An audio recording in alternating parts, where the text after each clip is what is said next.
जनक पेशे से एक बहुत अच्छी वकील थी, लेकिन कहते हैं ना, बहू कितनी भी बड़ी तोप क्यों ना हो, सास के सामने तो भीगी बिल्ली ही होती है। अरे जनक क्या बात है।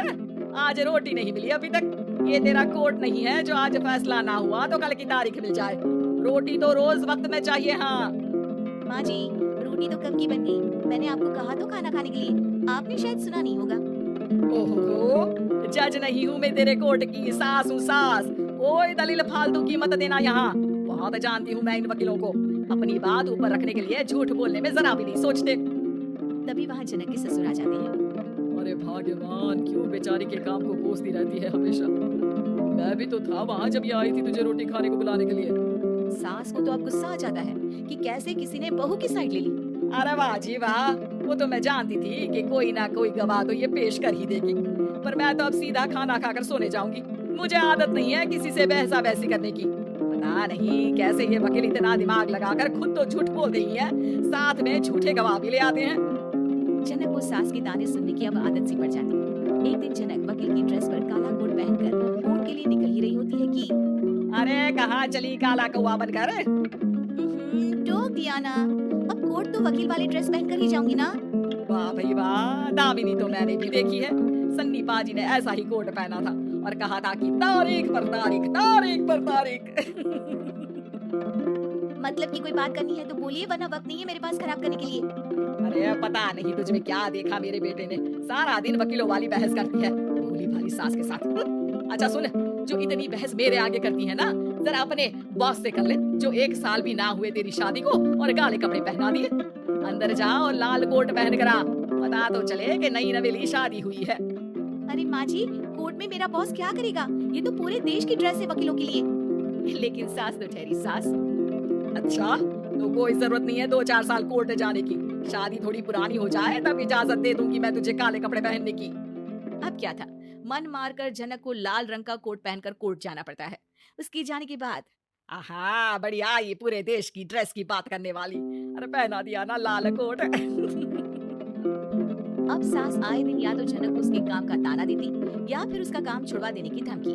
तंग आकर एक दिन जनक पति से कहती है, मैं सोच रही हूँ कि कोर्ट जाना बंद ही कर दूं। अरे क्यों यार, इतना अच्छा करियर है, क्यों छोड़ने की सोच रही हो?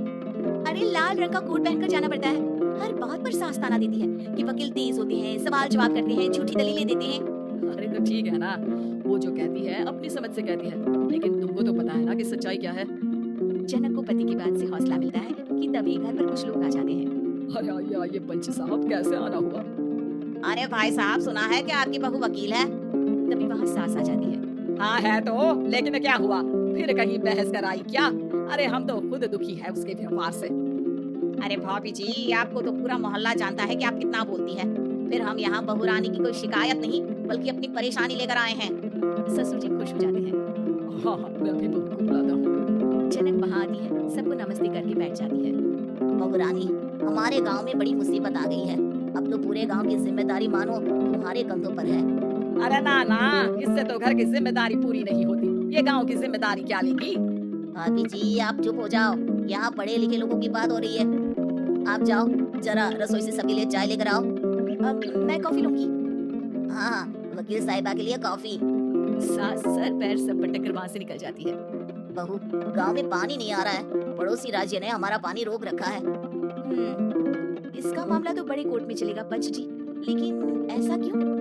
वो राज्य हम लोगों से पानी के पैसे मांग रहा है। अब आधे गांव में पानी की सप्लाई खत्म हो गई है बहू रानी। अच्छा पंच साहब, बात गांव की है तो मैं जरूर केस लड़ूंगी। यहाँ एक बार फिर सास की एंट्री हो जाती है। अरे वाह जी वाह, ये काम करवा लो आप हमारी बहू से, बहुत अच्छा करती है। मैं हूँ सीधी सादी सास। इस लड़की ने कैसे लड़ लड़ कर मुझे साइड कर रखा है, ये तो अब आपको पता चल ही जाएगा। अरे भाभी जी, आपकी आवाज तो पूरे गांव को सुनाई पड़ती है जब आप बहू रानी को सुंदर वचन सुना रही होती हैं। अरे वकील बहू मिली है, फक्र करो फक्र। हाँ जी हाँ, सारी फकर तो हम लोग ही करें। खैर, अब जो केस लड़ेगी और पानी गांव में आ जाता है तो पंच साहब लिख कर देना होगा कि हैंड पाइप में सबसे पहले मेरी बाल्टी और खड़ा पड़ेगा। अरे फिर तो हम बहू रानी के नाम पर घर पर ही सप्लाई दे देंगे, लेकिन ये इतना आसान नहीं है। बहू, गांव के पास अभी वकील करने की भी पैसे नहीं है तो। अरे पंच साहब, ये मेरे गांव का मामला है, मैं आपसे एक भी पैसा नहीं लूंगी। सास को बहू की बात पर गुस्सा आ जाता है, लेकिन सबके जाने के बाद जनक मन लगाकर गांव की